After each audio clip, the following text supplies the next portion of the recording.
In Plano, Texas, 1993, an elderly man named Pete Trum was working behind the counter at a Diamond Shamrock gas station. Pete was seen and heard on surveillance camera servicing an elderly woman who said that she forgot her purse in the car and had to go get it. Pete then patiently waited for the woman to return, but the next person to enter the store wouldn't be the woman but a man named Anthony Hampton, along with Wayne Hampton, who had no plans to buy anything but instead planned on taking. And unfortunately for Pete Trum, one of the things they ended up taking was his life. I'm trying to read tanks. I thought you forgotten me.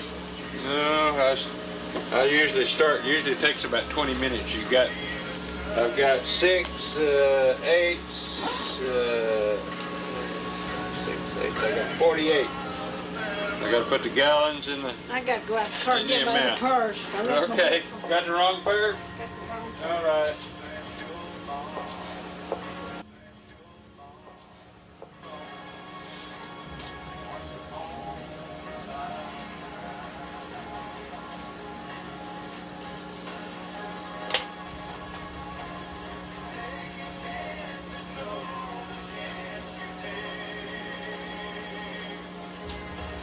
Hey, Derek. That 216 number, what do you do? Pardon? A record? Yeah, he got a record number out there. And I called him, did it work?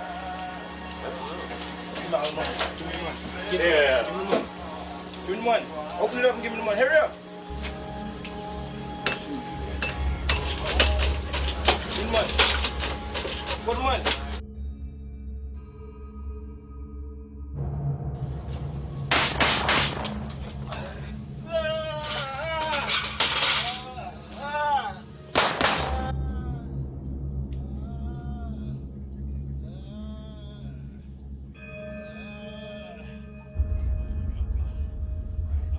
After taking the little money that was in the cash register, Wayne Hampton shot Trum 3 times in the abdomen, ultimately killing him. Both Anthony and Wayne then fled the scene, but couldn't hide for long as they were later arrested and eventually sentenced to life in prison. In Illinois, a man named Louis Lee was sitting in his house with his girlfriend, and this is when 3 masked and hooded gunmen opened his door and began opening fire on both Lee and his girlfriend. The men then ran into the house, gunned Louis down, and ransacked the house.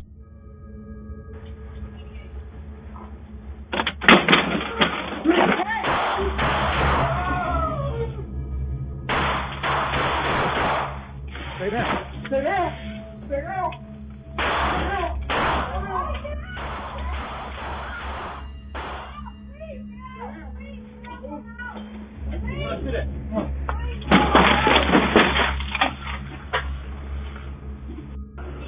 About to be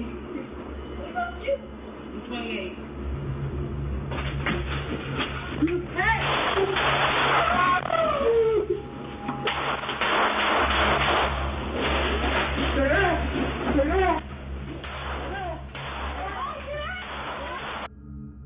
Why this act of violence was done is still unknown, but many suspect it to be a targeted hit, and the 3 men responsible are still on the loose. In Portland, Oregon, 2 women were inside of a 7-Eleven and were allegedly trying to buy something, but when their card repeatedly declined, they became irate at the cashier and allegedly began trashing the store. A man named Jonathan Polico and his girlfriend, who were behind the girls in line, allegedly told the girls that what they were doing was unacceptable and tried to get them to stop. But the girls didn't take this well and decided to jump Jonathan's girlfriend when she exited the store. Jonathan is seen trying to break up the fight between the girls and his girlfriend, and this is when an unidentified man walked up and shot Jonathan in the head. Damn, what the f***?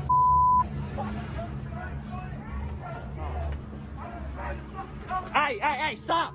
Yo, stop! No, Stop, bitch! Hey, no! Get the fuck out of my girl! Stop! Yo, stop! Yo, get the out of here! Oh, shit! It's been alleged that the shooter was with the 2 girls that were jumping Jonathan's girlfriend, and when Jonathan intervened, the shooter believed Jonathan was attacking the girls, causing him to shoot Jonathan once in the head and unfortunately killing him. But to this day, the killer of Jonathan is still unidentified and still on the loose. In Los Angeles, California, a deranged man whose name hasn't been released decided to go on a violent crime spree, ending with him breaking into a woman's apartment and holding her hostage. Prior to breaking into the apartment, the man committed crimes such as pointing a gun at a random man's face and pulling the trigger, but luckily the gun didn't fire, as well as shooting at a family with their 14-year-old son, grazing the 14-year-old in the side of the head. Multiple neighbors across the street captured the moment the man who was holding the woman hostage encountered the SWAT team. He's got a gun to someone's head. What? Look. Shut the up. Or a knife. Oh, fuck.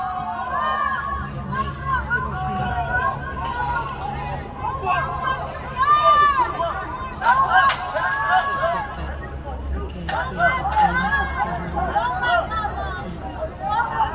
It is at Civics.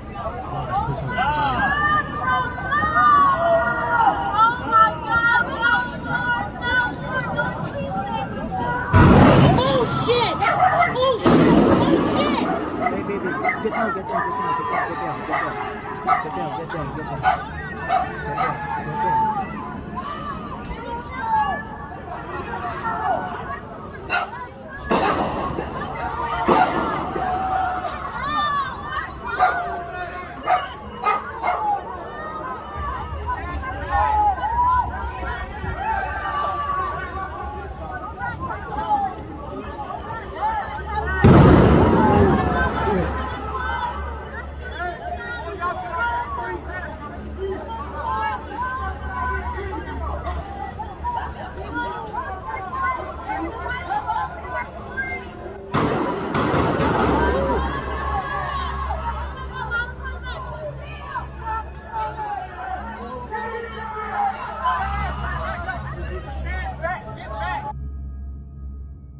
After multiple SWAT team members entered the apartment, the suspect was ultimately shot and killed, and the victim sustained no life-threatening injuries.